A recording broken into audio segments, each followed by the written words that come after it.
बंगाल के मुर्शिदाबाद से अपनी जान बचाने के लिए सैकड़ों हिंदू पलायन कर रहे हैं। बंगाल के हिंदुओं की जुबान पर सिर्फ एक नाम, योगी को बुलाओ, बुलडोजर चलाओ।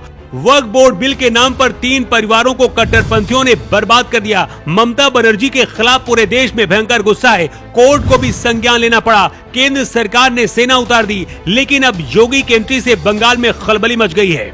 आखिर योगी क्या करने वाले हैं? हिंदुओं को क्यों टारगेट किया जा रहा है? योगी ने भयंकर गुस्से में जो कहा है उसे बंगाल के हिंदू बार बार सुन रहे हैं।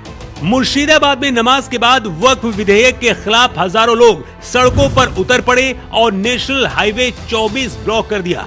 जब पुलिस ने नेशनल हाईवे से अवरोध हटाने की कोशिश की तो पुलिस के साथ एक तरफ से जंग छिड़ गई। ठीक उसी समय मुर्शिदाबाद से लगभग 10 किलोमीटर दूर शमशेरगंज में भी नेशनल हाईवे पर हजारों की संख्या में लोग आ गए। सड़क किनारे दुकानें और दोपहिया वाहनों को नुकसान पहुंचाया गया और आगजनी की गई। रेलवे स्टेशन और रिले रूम को निशाना बनाया गया, जमकर पथराव किया गया और तोड़फोड़ की गई।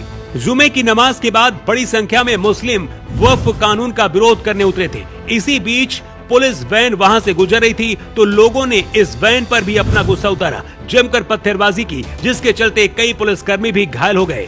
सबसे ज्यादा हिंदू परिवारों को निशाना बनाया गया है और हिंदू परिवारों के घरों में घुसकर 3 लोगों की लिंचिंग की गई।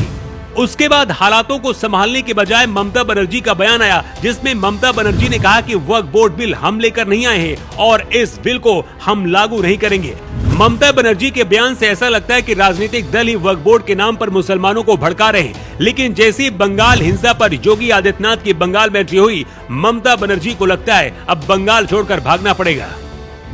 बीजेपी नेता शहनवाज हुसैन ने वक्फ मुद्दे पर कहा है कि मुस्लिम समुदाय को जानबूझकर भड़काया और गुमराह किया जा रहा है। शहनवाज हुसैन ने कहा कि Jamiat Ulema-e Hind, Muslim personal law board, Congress, Samajwadi party, Trinamool Congress समेत पूरा विपक्ष एक साजिश के तहत लोगों को भड़का रहा है। बंगाल के मुर्शिदाबाद में जो हुआ उसे लेकर योगी आदित्यनाथ ने कहा है कि हिंदुओं को घर से उठाकर जो हिंसा की गई, जानबूझकर मुसलमानों को भड़काया जा रहा है। हालात ये हो गए कि मुर्शिदाबाद से अब हिंदू पलायन कर रहे हैं। लेकिन अगर यही घटना यूपी में हुई होती तो अब तक गुनहगारों के पोस्टर चौराहों पर लग गए होते। यही वजह कि बंगाल के हिंदू मांग कर रहे हैं कि योगी को लाओ और बुलडोजर चलाओ। अगले साल बंगाल में चुनाव होना है। क्या सिर्फ चुनाव जीतने के लिए ममता बनर्जी ऐसा करवा रही हैं? आखिर बंगाल पुलिस हिंदुओं पर हो रही हिंसा को क्यों नहीं रोक पा रही है?